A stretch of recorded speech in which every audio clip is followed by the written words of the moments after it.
I want to show you how to make this curved line map animation in Premiere Pro. To start, click on your pen tool and click an area on your preview window to make an initial point. Now push and hold the Control key and click on a second point on your preview screen, and while still holding Control, drag your mouse around to form a curve.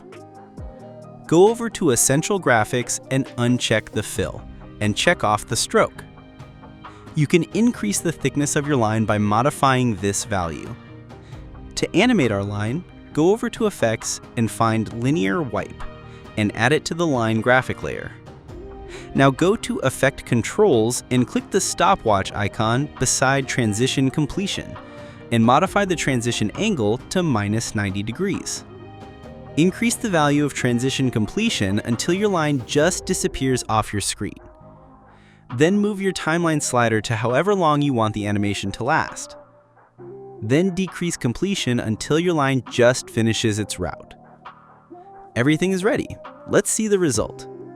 Help to grow this channel. Put your like and subscribe.